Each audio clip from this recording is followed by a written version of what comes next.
What is up, guys? Justin here, coming to you with my first solo video on my new YouTube channel called Justin Illusion. I couldn't be more excited, couldn't be ready to get this thing started off in the new year 2021. And we're going to be starting it here with something that is obviously, if you know me from my past with the IWR show, the Pro Wrestling Pulse, it is definitely something that is in my wheelhouse as far as starting out with this sort of content. As you can see by the title, I'm going to be giving you my Wrestle Kingdom 15 review. I just got finished up catching up on night 2. Obviously the annual January 4th show, now January 4th and January 5th. Always providing some great wrestling, always providing some, top high-end match of the year quality matches, and I'm excited to get into this thing. So without further ado, let's get into the Wrestle Kingdom 15 review on Justin Illusion. Alright, and getting things started on night 1, we had a battle of the junior heavyweights. This is a matchup for these two for a chance to go on to night 2 to face Taiji Ishimori for the junior heavyweight championship. We had Hiromu Takahashi going up against El Phantasmo. This match was okay. This match was a pretty solid opener. I would say that it felt a tad bit disjointed at times. I think these guys could have better outings. But definitely an okay, fine start here. Obviously Hiromu Takahashi getting the win. I'm a huge Hiromu fan. I love everything that he does. He's kind of like that loose cannon, wild card of the junior heavyweight division and really of New Japan. So I was excited to see Hiromu get the win here and go on obviously tonight 2 to face Taiji Ishimori, which we'll get to here in a little bit. But solid, okay opener here. Nothing really special, and Hiromu getting the win in the opener of Wrestle Kingdom 15. The next matchup after that one was for the IWGP tag titles. We had the Dangerous Techers, Tai Chi and Zack Noodle. Oh God, I can't stand Zack Sabre Jr. Zack Sabre Jr. going up against the Guerrillas of Destiny. I am not a fan of either of these tag teams. If you have seen me talk about Zack Sabre Jr. in the past on Pro Wrestling Pulse or whatever it may be, not a big fan of Zack Sabre Jr. I just feel like every single one of his matches are exactly the same. If you've seen one Zack Sabre Jr. match, you've pretty much seen them all. Not saying he's not a good worker, he is. He just doesn't have the believability to me. He looks like just a bag of noodles just flopping around in the ring. I really couldn't give a crap about Zack Sabre Jr. Great technician and all that, but he really does nothing for me. And same with the Guerrillas of Destiny. It's just, they're just always there, just kind of always doing okay stuff and really overhyped in my opinion. I just don't really think they deliver anything special in any regards. But the Guerrillas of Destiny winning this matchup here, an okay tag matchup, pretty basic stock tag title match that you would see. Obviously losing a lot of different tag teams over the year in New Japan, that's kind of watered down their division and kind of tapered off a little bit of the quality of their tag team matches. But the Guerrillas of Destiny winning the tag titles for the 7th time. That was kind of surprising to hear that, but they've been around for quite some time. But the Guerrillas of Destiny getting the win in that matchup, an okay tag match for what it was. Next matchup, we had the United States Championship contract on the line. Obviously the winner of this one will go on to face Jon Moxley for the IWGP United States Championship. I was obviously predicting, I obviously didn't do a preview of the show, but when you look at this matchup on paper, you had the current contract holder Kenta going up against Kojima, a veteran. It was pretty damn obvious that Kenta was going to win this match, which he did with the go to sleep right in the middle of the ring. It just kind of felt like a spotlight match for Kenta to get him over and to get over the fact that he's going to be going after Moxley now. We had a little promo from Moxley at the beginning of this matchup, saying that whoever wins this match, he's coming for him, the Pale Rider or whatever it was. I love Moxley's gimmick in New Japan so much more than I do in AEW. He just, I don't know, just the hardness of it just comes off more, and it doesn't come off as like contrived and Dean Ambrose-ish to an extent there. But this match was okay for what it was, kind of short and sweet to the point. Kenta getting the win and retaining his United States #1 contendership, if you want to say. There's like 7,000 briefcases in New Japan right now. It's kind of hard to keep track of everything. But yeah, Kenta going on obviously and to face off against Moxley in the future, and I'm really looking forward to that one. Oh boy.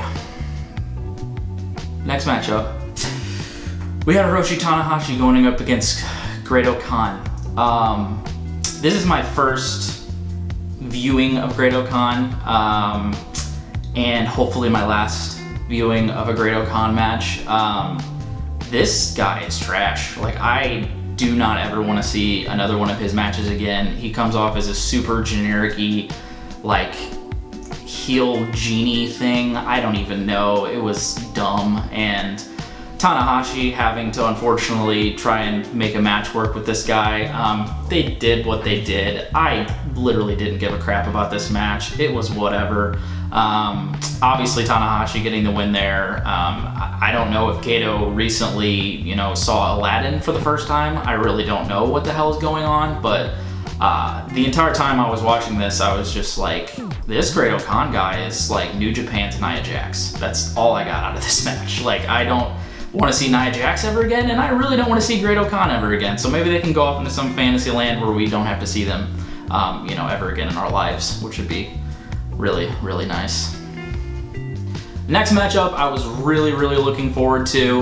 We had obviously the Rainmaker, Kazuchika Okada, going up against the Commonwealth Kingpin, Will Ospreay. I am digging that heel persona. I'm digging that kind of nickname that he's got going on, coming out now with like the suit and the glasses and looking like Superman before he gets in the phone booth kind of deal. But obviously with the new faction he's got going on with the Empire, with Cobb and Grado, Nia Jax, and B. Priestley, obviously.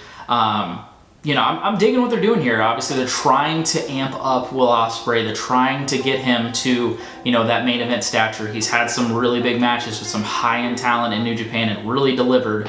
You know, I will get to the where I think Will Ospreay should be and where somebody else should be here in a minute. But yeah, this was solid. This was really good. I've seen a lot of people, you know, talk about this match in really high regard. I think it was a good match. I don't think it was their best match. I think their match they had, I believe, in the G1, I think a couple years ago, or last year, 2 years ago, I think. They also had an anniversary match, I think like 2 or 3 years ago, that was really good.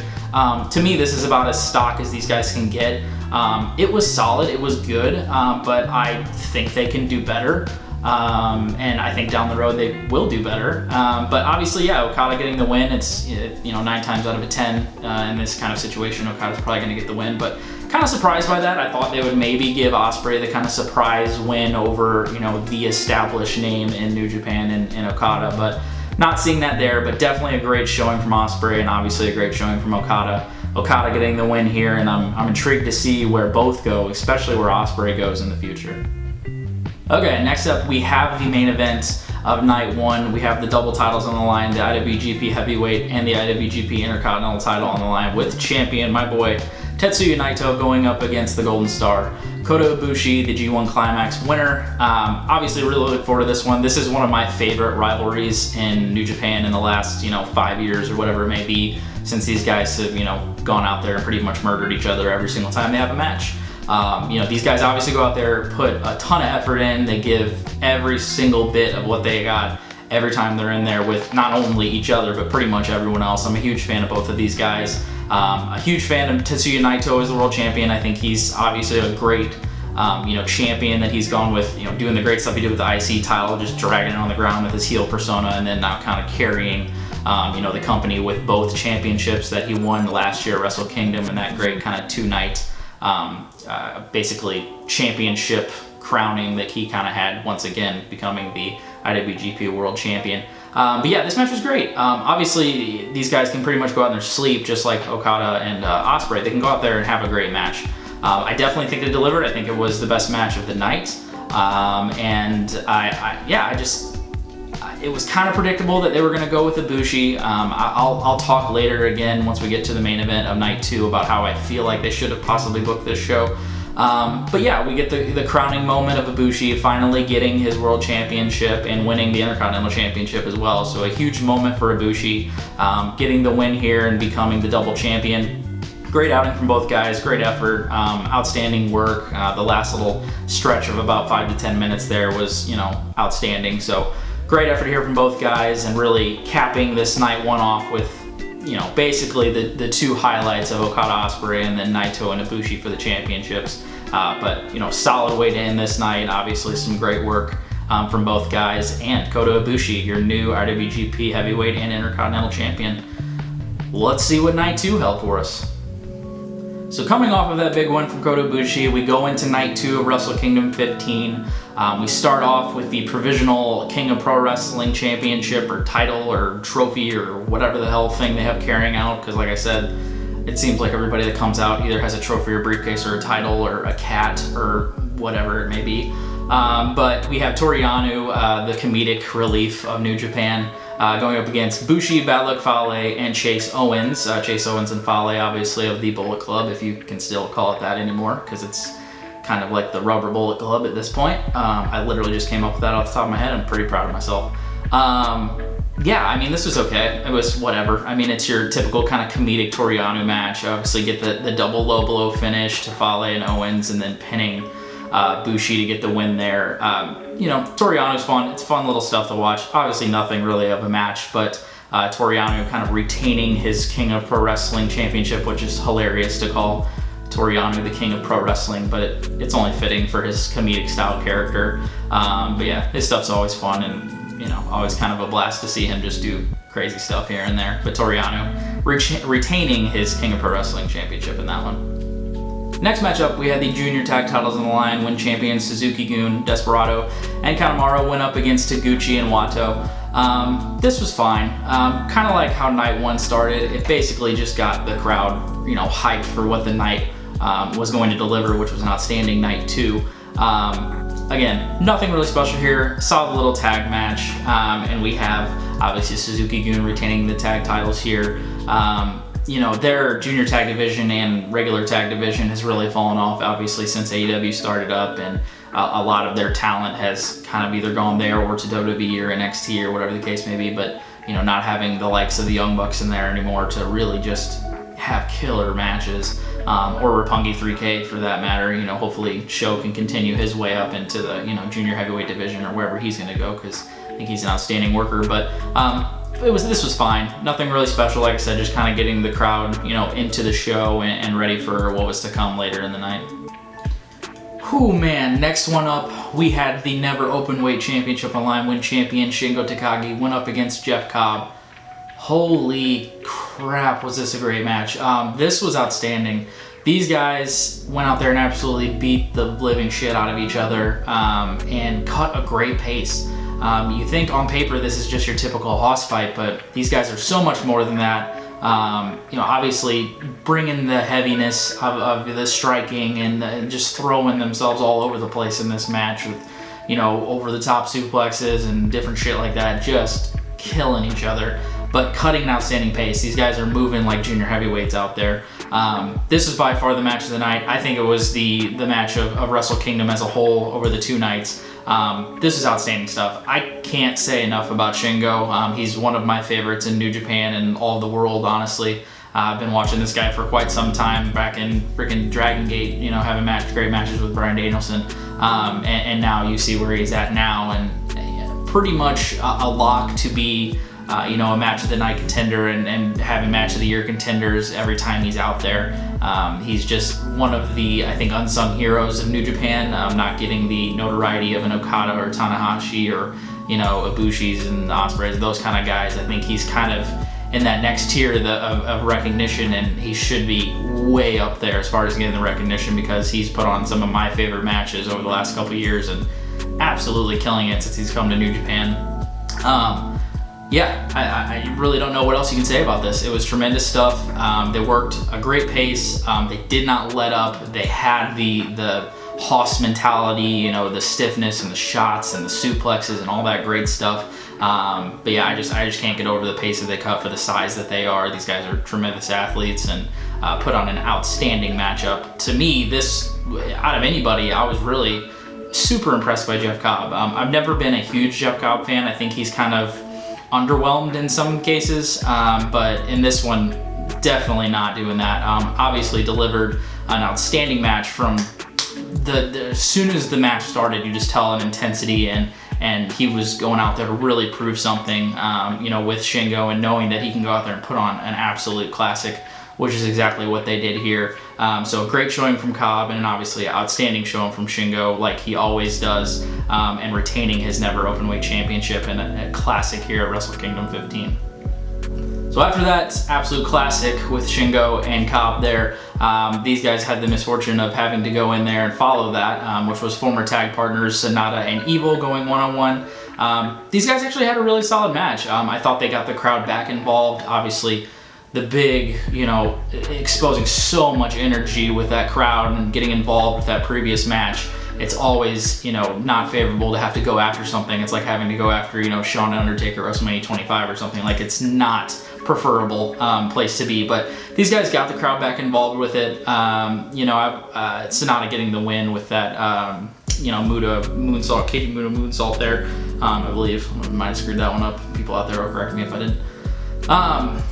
Sonata's always been a guy that's kind of had that, next up and coming, prospect, like huge potential next to his name.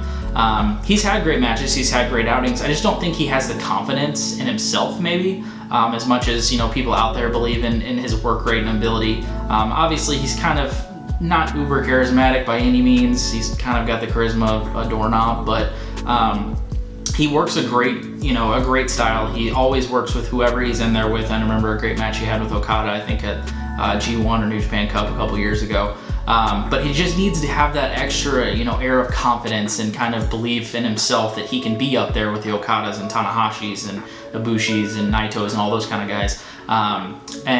So I mean, they had a solid matchup here, and Sonata getting the win against his former tag partner Evil in that matchup. Next matchup, we had the Junior Heavyweight Championship on the line when champion Taiji Ishimori went up against Hiromu Takahashi. Obviously, Hiromu getting that win on night one over El Phantasmo to get his shot at the Junior Heavyweight Championship here. This was a solid match. I mean, I think these guys, can go out there in their sleep. Like I said before, with some other guys, can just go out there in their sleep and have great matches. They have tremendous chemistry. These guys are some of the best workers that you have in the Junior Heavyweight division, so they delivered exactly what you expect here, a solid, great matchup. Obviously they cut a crazy pace being in the Junior Heavyweight division, but some stiff shots in this match. There's a lot more striking than I thought I would see in this matchup. Obviously, being New Japan, you're going to see a ton of striking and, strong style type stuff, but Taiji Ishimori is just a brick shithouse, man. I mean, he is basically the Junior Heavyweight Shingo, kind of is a good comparison to say it. He's just a shithouse that you can't knock over and is going to just beat the crap out of you. But he's in a division where he can still do some other stuff outside of just great mat work and striking. He can do some high flying stuff as well. I remember there's a 450 spot that he did to Hiromu's arm, which was outstanding in this matchup. So obviously they cut a great pace, told a good story here. It was an outstanding match, and Hiromu Takahashi getting the Junior Heavyweight Championship again here. I know Kevin Kelly talked about on commentary, they were talking about the great Jushin Thunder Liger and his reigns in the Junior Heavyweight division, and I'll tell you, Hiromu is really getting up there as far as the modern day, Junior Heavyweight and Junior Heavyweight Champion. You really don't turn to anybody else but Hiromu Takahashi over the last couple years. Has always delivered. He has that crazy wild style that I just absolutely love. He's like he's kind of like a great New Japan wrestler with like the aura of like a Brian Pillman, like kind of like loose cannon, philosophy when it comes to his character and just his crazy antics. But I love Hiromu and everything that he does, and him getting a great win here to become yet again Junior Heavyweight Champion of the world. And next up, we had the main event of night 2, the main event of Wrestle Kingdom 15 itself. We had the new IWGP Heavyweight Intercontinental Champion Kota Ibushi going up against Switchblade Jay White. I've been outspoken in the past about Jay White, about how I feel like I should be a fan of Jay White. I really want to like Jay White, but for some reason I don't. I don't know, really, I try to put my finger on it. I feel like his matches are just very formulaic. I feel like he has a lot of contrived classic style matches. This match was good. This match was really good. I think it was a lot of Ibushi making it that way, and kind of Jay White getting carried along to that, which I think he does in a lot of his matches. I don't think he can really elevate somebody up. I think he kind of can get elevated up by someone else. Kind of like we saw with John Cena in his early run, and then obviously he got to the point where he just had great matches with everyone. But yeah, I just think that they want him so badly to be that guy, to be that top gaijin that comes from, you know, somewhere else like Omega was, or, you know, like, you know, Jericho coming in and doing his stuff. I think they want him so badly to be that guy, and I just don't see him fitting that. To me, like I said earlier, I think the guy that should be in the spot is Will Ospreay. I think he can pull off a character. I think Jay White plays the Switchblade character. I don't think he lives that character. I don't think he really puts everything into that character. What we saw from Jay White in the past in Ring of Honor, he's just kind of a guy that's a good worker, but they like put this great, really cool, slick gimmick on him, and it's just kind of like, they called me the Switchblade, and I got a knife necklace, and I got cool gear that has slashes and shit on it. Like, I'm really cool. I don't know. It just feels like he's playing something, and he is not it. I feel like Ospreay doing that Commonwealth Kingpin thing, I think that should be the heel Gaijin top of the card, you know, mainstay type character that's there, and not a Jay White. I think the role should be reversed. That's just my opinion. I think that Jay White is a good wrestler. I think he can be elevated to having great matches. I just don't think he should be in that, you know, highlighted main event scene with the Ibushis and the Okadas and Naitos and Tanahashis and those kind of guys. He just doesn't fit in there to me. I just don't see it personally. But yeah, as far as the match goes, it was good. It was a really great match. I don't know. Like I said, I just feel like I have this preconceived notion when I get into a Jay White match that I'm just like, I just am not gonna like this. But Kota got him there, got him to a really quality main event of Wrestle Kingdom. Not the one that I would do. Like I was talking about earlier, if it was me, I would have done, I would have did Jay White versus Ibushi night 1 to see who goes on to night 2 to face Tetsuya Naito for the championship. I feel like the story would have been better for Ibushi having to win 2 matches to finally win the championship as far as his crowning moment goes. Instead of having it night 1, he wins the championship, night 2, he has to defend it the very next night and retain it. I just feel like the story would have been better to have it actually culminate with having to win the match to get into the championship match. But it's not what they did. It's fine. It's still a good story. It's just not as good of a story as what I thought it could have been. But Ibushi, thankfully, getting the win and retaining his championship there. It'll be very interesting to see what goes on in the future. Obviously, we have the AEW Impact partnership. Will we get an AEW and New Japan partnership? Obviously, the 2 champions in AEW and New Japan have quite a bit of history together, being Kenny Omega and Kota Ibushi, former tag team partners. So we shall see where that goes. I'm very intrigued for the future and you know, see what possibilities might come there. But that's gonna wrap it up for my Wrestle Kingdom 15 review. Really fun show. Had a lot of fun going back and getting back into New Japan and watching this show. I'm excited to see what the future holds for them. I'm excited to check out New Year's Dash to see what happens. The follow-up here, usually some big angles go down, so we'll see what happens there. That's gonna wrap it up for me, guys. If you are new to the channel, welcome to the party, pal. If you are returning viewers from Pro Wrestling Pulse, Step Pulse Theory, IWR show, thank you for all the support over the years, and thank you for coming over to the new channel, Just an Illusion. I'm really excited to get things kicked off and to be kicking out a lot of content at the beginning of the year, and I'm super excited about. So we're gonna be getting to that very, very soon. But until next time, take care of yourselves, be kind to others out there. We'll see you guys.